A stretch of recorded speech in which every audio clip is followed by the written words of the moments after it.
জীবনে প্রথমবারের মতো আজকে পিৎজা বানালাম, তাও আবার শ্বশুর বাড়িতে। হবে কি হবে না সেটা নিয়েও একটু কনফিউশনে ছিলাম। আসলে এক্সপেরিমেন্ট করতে করতেই তো মানুষ এক্সপার্ট হয়ে যায়। সো হ্যালো এভরিওয়ান, কি অবস্থা সবার? সবাই কেমন আছেন? লাইফে প্রথমবার এবং শ্বশুর বাড়িতে প্রথমবারের মতো একটা পিৎজা বানালাম। ফার্স্টে এই যে টপিংস এর জন্য আমি কিছু রিং করে পেঁয়াজ কেটে নিয়েছি, সাথে কিছু ক্যাপসিকাম, গাজর আর পেঁয়াজগুলোকে একটু মোটা ফালি করে নিয়েছি। আর এখানে আমি মাংসগুলোকে ম্যারিনেট করে রেখেছি। ম্যারিনেট করার জন্য নিয়েছি আদা রসুনের পেস্ট, গোলমরিচের গুঁড়ো, সয়া সস, লবণ। এরপর এটাকে কিছুক্ষণের জন্য রেস্টে রেখে দেবো। আর এই যে মাংসগুলোর মধ্যে আমি গাজর আর পেঁয়াজ ফালিগুলো দিয়ে দিয়েছি আর সস দিয়ে একটু রান্না করে নিয়েছি।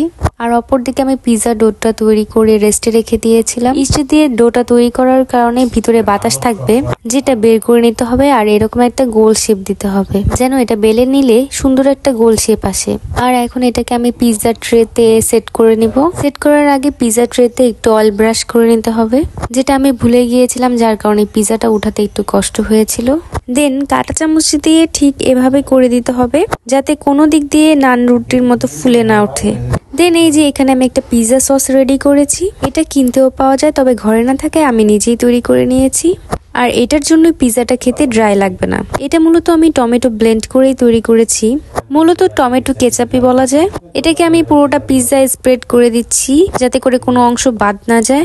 কেচাপ দিয়ে দেওয়ার পর আমি এখানে চিজ দিয়ে দিয়েছি। দেন রান্না করা মাংসগুলো দিয়ে দিয়েছি। এরপর টপিংস এর জন্য কেটে রাখা যে ক্যাপসিকাম গুলো আছে সেগুলো দিয়ে দিচ্ছি, সাথে রিং করে কাটা পেঁয়াজ গুলো দিয়ে দিচ্ছি। এতে করে পিৎজাটা দেখতেও খুব সুন্দর লাগবে। দেন বড় একটা কড়াই আমি 20 থেকে 25 মিনিটের জন্য দিয়ে দিয়েছি। আর এই যে আমার পিৎজাটা এখন রেডি পুরো। মাঝের ক্লিপগুলো আসলে নেওয়া হয় নাই, কারণ আমি একটু ভয়ে ছিলাম যে হবে কি হবে না। আর হ্যাঁ, চুলায় বানাতে চাইলে এটা হাই হিটে দেওয়া যাবে না, মিডিয়াম টু লো হিটে রাখতে হবে। তবে অবশ্যই কড়াইয়ে পিৎজাটা দেওয়ার আগে প্রিহিট করে নিতে হবে 5 মিনিটের জন্য। এতে করে পিৎজাটা ফুলে উঠবে তাড়াতাড়ি। শেষমেশ যাই হোক, জীবনের প্রথমবার বানিয়েছি, সেই অনুযায়ী আলহামদুলিল্লাহ ভালোই হয়েছে। সো আজকের ভিডিওটি এই পর্যন্তই। সবাই ভালো থাকবেন। আল্লাহ হাফেজ।